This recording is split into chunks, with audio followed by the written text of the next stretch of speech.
बघा, आनंदवाडी बंदर हा आमच्या जिल्ह्यासाठीच नाही पण कोकणाच्या दृष्टिकोनातून अत्यंत महत्त्वाचा बंदर आहे. म्हणजे इथे मोठा बंदर म्हणून आनंद बंदरकडे बघितलं जातं आणि इथून गुजरातपासून असंख्य आजूबाजूचे राज्याचे बोटे पण पार्किंग करण्यासाठी येतात. वर्षानुवर्ष मला वाटतं गेल्या 18 वर्षापासूनची मागणी आहे की ह्या बंदराचा विकास झाला पाहिजे आणि त्या निमित्ताने विविध पातळीवर त्याचे प्रयत्नही झाले. आता आदरणीय मुख्यमंत्री देवेंद्र फडणवीस साहेबांच्या प्रयत्नाने या बंदराच्या विकासासाठी 85 कोटी आमच्या मत्स्य विभागाला प्राप्त झालेले आहेत.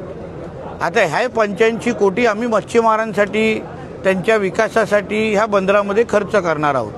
ज्यांच्यासाठी ही निधी खर्च करणार आहोत त्यांना विश्वासात घेऊन त्यांच्या मागणीच्या अनुसार ही निधी खर्च व्हावी ही माझी इच्छा होती. आणि म्हणून मंत्रालयामध्ये जेव्हा आमच्या सगळ्यांची बैठक झाली, आमचे फिशरीजचे कॉर्पोरेशनचे खापलेजी असतील, कमिशनर असतील, सगळेजण जेव्हा आम्ही बसलेलो तेव्हा हे 85 कोटी मच्छीमारांना विश्वासात घेऊनच त्यांच्या मागणीच्या अनुसार त्यांच्या सूचनेच्या अनुसार इथे आपण खर्च करावेत, जेणेकरून उद्या हे बंदर बनल्यानंतर जे हे बंदराचा सर्वात जास्त वापर आणि उपयोग करणार आहेत त्यांच्याच मागणीच्या अनुसार, इच्छेच्या अनुसार इथे सगळ्या सोयीसुविधा तयार व्हावेत. या दृष्टिकोनातून आज चर्चात्मक एक बैठक आम्ही आयोजित केली होती. चांगल्या सूचना आमच्या विविध मत्स्य सोसायट्या ज्या आहेत, मच्छीमार सोसायट्या ज्या आहेत, मच्छीमार प्रतिनिधी आहेत, आमचे इथले नेते मंडळी आहेत, कार्यकर्ते आहेत, नागरिक आहेत, त्यांच्याकडून अतिशय उपयोगी अशा सूचना आम्हाला मिळालेल्या आहेत. त्याची सगळीची माहिती आमच्या मत्स्य खात्याने घेतलेल्या आहेत.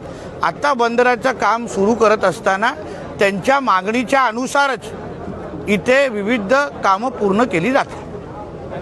हे बंदर हे नैसर्गिकदृष्ट्या सुरक्षित मानलं जातं आणि ज्यावेळी फयान किंवा इतर मोठमोठी वादळं झाली त्यावेळी बाहेरच्या राज्यातून देखील या ठिकाणी सुरक्षितता येत आहे. अशावेळी एक नैसर्गिक आपत्तीची सूचना देणारं एखादं केंद्र या ठिकाणी या बंदराच्या ठिकाणी नक्की. आपण जसं मच्छीमारांनी सूचना केली, आपण ही अतिशय महत्त्वाची सूचना मला केलेली आहे.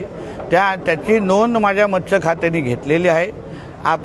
नैसर्गिक आपत्ती केंद्र ज्याची उल्लेख आपण लोकांनी केलेला आहे त्याचाही समावेश या विकास कामाच्या यादीमध्ये केला आहे.